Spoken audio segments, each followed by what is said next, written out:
Simon Khan here, 4 Seconds Out with top trainer Joe McNally in Birmingham. Joe, first time speaking to you in person. Thank you so much for taking the time. How are you doing, sir? I'm good, mate. I'm good. Fine. Yourself? Yeah, not too bad. All the better for speaking to you. Piers O'Leary getting into this fight this weekend against Hovhannes Martirosyan, if I'm pronouncing that correctly. What's this fight about for Piers O'Leary? One of those things with top talents coming through. Always want to keep your name in people's mouths, getting that big knockout as he does do. But he's got to keep doing that to keep getting the big fights as he climbs the ladder to the top. Yeah, well, he's a young man. He's only 24 years of age, and it's a major step up for Piers at this stage of his career. It's one that I'm happy to take for him to step up against. He's in against a very live opponent, a very big puncher, but it'll put him in the right path for European honours and a good push on. But he's taking chances that other fighters his age in the country are not really taking, which is a true emphasis on his talent and his belief in himself and the belief I have in with him. But I'm excited for him to showcase his talent, and it'll put him in the right position at this stage of his career to push on for better fights. Yeah. A lot of talk about his knockout potential, and that's always great. But do you feel that sometimes his boxing ability is overlooked because of the knockouts that he's getting by commentators and pundits alike?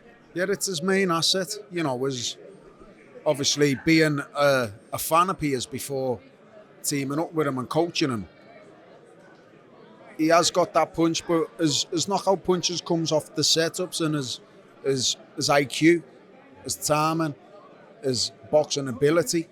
He's not just slap bang wallop, and he's a marvel. He's got a very good IQ in that ring, which I'm after him producing tomorrow night. So just moving forward, we had some breaking news yesterday in the form of Josh Taylor having to pull out due to injury in the Jack Catterall rematch. What can you tell us about the status of Josh Taylor and the rescheduled fight? Yeah, no, Josh is in a good place. It's just a bit of correct with one of his eyes, a vision. He had it done a while ago, but there's still a little bit of problems there, which he's been medically advised of people. You need a little tiny bit more time. It's not going to disrupt anything in the camp, but for the safety and the fighter and the sport we're in, he just doesn't want to risk not being 100%. Being 98% is not good enough in this sport, and with the minor delay that we've got, the fight hasn't gone anywhere. It's still there.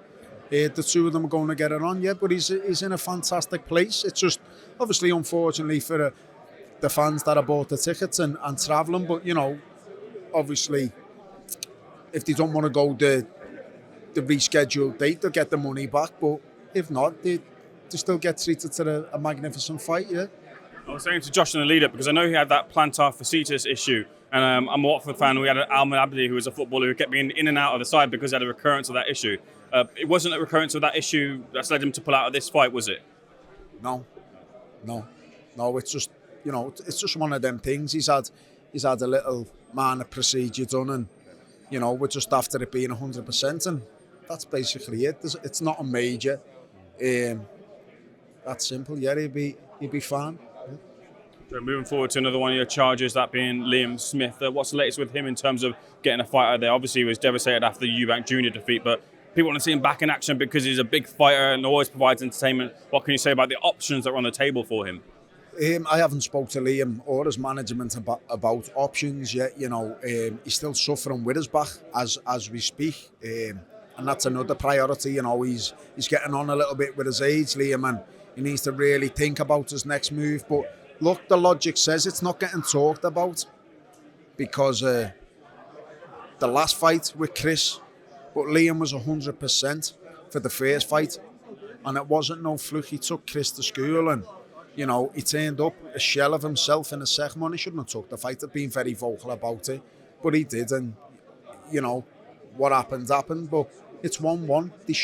They should be having a trilogy. Chris has got nowhere to go. They're talking about. Yeah, I can't see that happening. Like they were talking about what's the kid's name? The Kazakh kid. Janibek. Sorry, yeah, Janibek. They're talking about Janibek. Obviously, he's spunked the Conor fight up the wall. That's gone. Fight Liam again. Sold out arena twice on the run. Pay-per-view. fight Liam again, settle the score. That's what I love for him, to be honest, yeah. I love the Eubank trilogy, yeah. Actually, about a couple of fights are on the table. First of all, Liam said that he was very much interested in Billy Joe Saunders if that fight could be made. Now, obviously, there'll be a weight issue there as to what weight it would be at. But also, there's been little whispers as well about potentially Josh Kelly. Are those two at all being talked about, from your knowledge? It's never ever been mentioned to me about Billy Joe. I heard rumours going around about it, but obviously Billy's got his own demons. Obviously, is he going to fight again? And the weight will be an issue. I don't think Billy would ever get below 168. He's a big boy. I don't think Liam Smith could ever fight above 160. He's a genuine 154. Career 154, and he still is. Regarding Josh Kelly, the last I heard on the rounds with Josh, he was meant to fight James Metcalf, and for James's IBO, and I don't know what path he's gone, but that just fell by but I haven't heard about Liam and Josh Kelly, no. A couple of final things from myself, Joe. As a trainer, I just want to get your thoughts on what we saw in Saudi Arabia, first of all, from Anthony Joshua and Francis Ngannou. What did you see in that fight? What should happen? My opinion is obviously the travesty with Fury, but you know, a good world level championship boxer against a UFC fighter, they're in their own sports for a reason, and it shouldn't have been in there, yeah. That's my thoughts. Is this the resurgence of the Joshua of old? Can we say that now, off of the back of the recent performances? You know, skill-wise and athletic-wise, he's not going to get no better, Joshua. It's about getting his mindset right, and I don't know if the move to the States done him any favours, teaming up with Ben and his Big Barry and his team. They seem to have done the trick and got him right, you know. He's talking right, and looks like he's got that fire there, and yeah, they've done a good job. It's looking good for him, yeah. People are now cross-referencing the Tyson Fury performance with Ngannou and Anthony Joshua's, and now picking, if ever Fury and Joshua met, pick Joshua to beat Fury. Have you changed or wavered on your opinion if those two were to ever to meet off of the recent performances? At that level, you know, with fine margins, and I'm a massive fan of the both of them.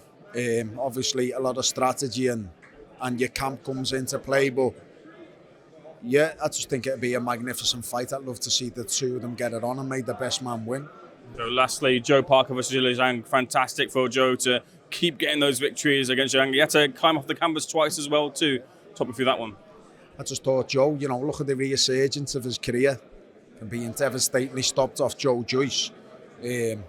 Stuck the same coach, he's plodded on, he's gone along, and he's got a few magnificent wins, and he fucking deserves them. Andy Lee's doing a magnificent job with him, and you know what? He just causes anyone problems. If he had a rematch with Joshua, I think he causes him problems. He caused Fury. I think Joe Parker's top draw. Yeah. Joe, pleasure is all mine. Thanks for speaking to Seconds Out. All the best for this weekend as well.